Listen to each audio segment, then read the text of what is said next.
and a veteran of the Vietnam War, Jim.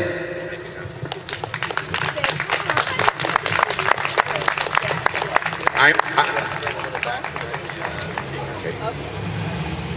I'm scripted today because I generally rant and get off the subject, so I'm going to try to stay on. The Reverend said Martin Luther King, 40 years ago this week, a man of peace, a man of working for justice, one of God's unique, precious, and made for purpose, a person or brother, like everyone else here, was killed by a single bullet, ending his journey. Bishop Oscar Romero, 28 years ago, last month, was killed in his church. Bishop Romero was working for the people of El Salvador, the people he served. A single bullet from a misguided person ended his journey on this planet.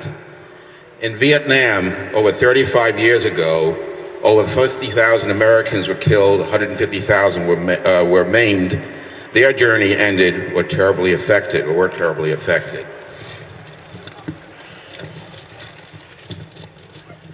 In the Iraqi war last week, how many died?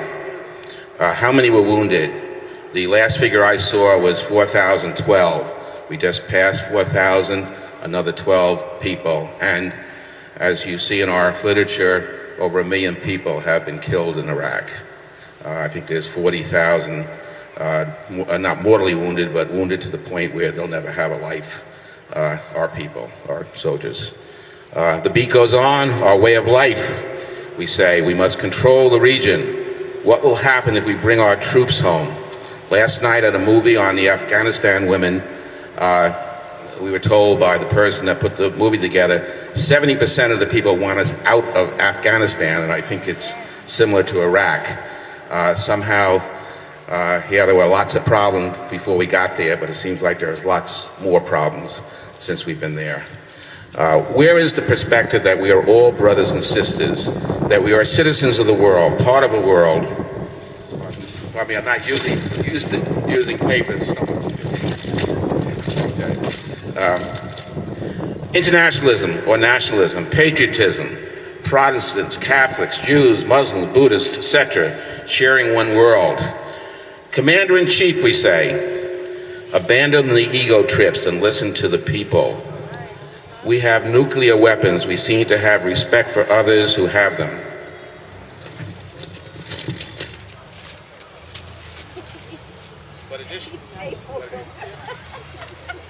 You're not supposed to staple them, Jim.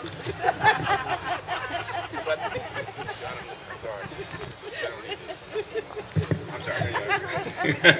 I'll learn. Yeah, take those, right?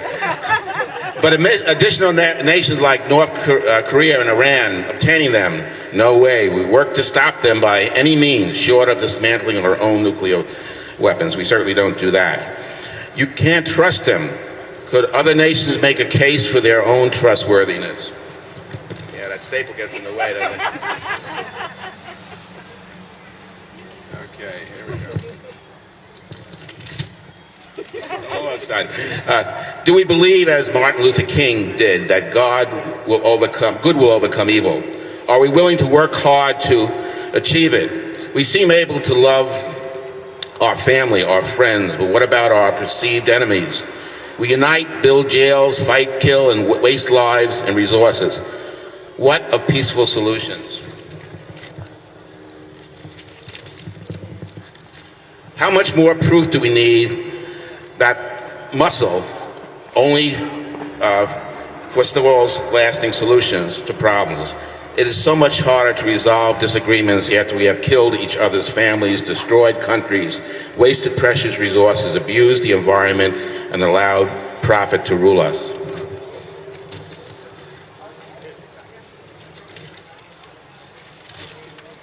Now the staple's not there and I'm getting confused. Okay. It is our nature to have hope and to believe in the possibility of peace and justice. We're made to love one another. We can do it. We must learn that life is not a competitive sport. We live in a diverse, complex world. We must put forth solutions that allow us to live together. Work with them. Let me stop there. I would just say, as a young man, I was taught as a Catholic to love one another, not to kill. And at 23, I was drafted and had to deal with that. And it was tough because I got good theology.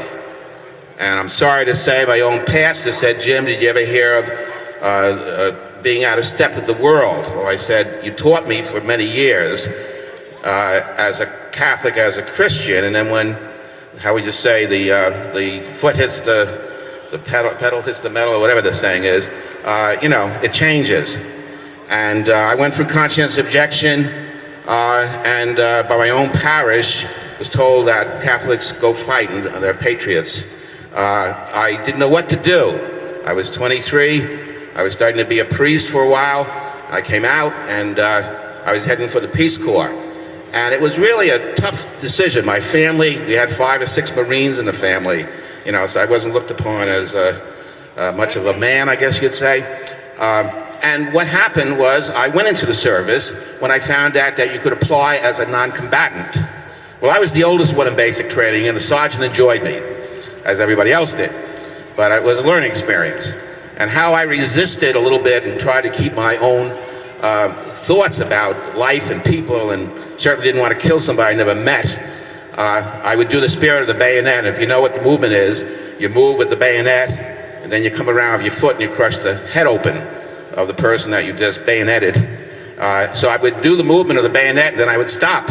And the sergeant would say, and then my foot would come around. So that was my own way of kind of holding on to the reality I had. But I went, and I landed in the Special Forces by a strange act of, I'm sure, God, a Green Beret, only because I had a finance background. Certainly wasn't equipped to do what my brother veterans did. There were 500 of us in Thailand, and it was a harrowing experience. All these people had killed many, many times. They were trained killers. Good human beings, trained killers. They're children of God, but trained killers. And what did they kill for? They killed for their buddy next to them. Okay? When we went there and came down in a C-5, many C-5s, the biggest cargo jet, people clapped for us. When they left, if we were alone, they would cut our throats.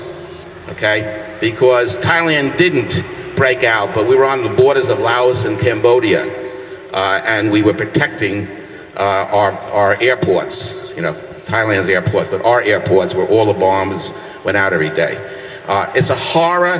5 of our special forces committed suicide because we weren't fighting. They didn't know what to do when you're not fighting, okay? But we did rape. We did take over villages. We weren't what you'd call patriots, I don't think. Okay, some were, but not too many. It's a horror war. And when these young people come back, they're going to be very disturbed. And we need to get ready for them and love them and help them. Most of the Vietnam vets, there's only a few of us that are out here. Many are just gone. They were gone the day they arrived after the war. They've been gone ever since. They're alcoholics. They're drug addicts. They don't even get their veteran checks. They're gone. So we have a lot to think about, and we have to step up like a Martin Luther King and an Oscar Romero, and all of us. God, we are special, we're made for purpose, and we're certainly not made for purpose to let these, whatever you want to call them, lead us. And leaders leading is a gift from people. And when we give it, we better watch who we give the gift to and keep them in check, because it's so easy to get lost in leadership. You can see it right now with the campaigns. The I is ever present, not the we, the I. I am this, I have experience, I. We gotta keep our politicians straight. Okay, John, as they say, you take me away from my script, I go. But we have to do more than what we're doing, okay? This is wonderful, but we all have to step up, and we are individuals, and we're made for purpose, and we can do it, and we can get this world in a better place. Thank you, John.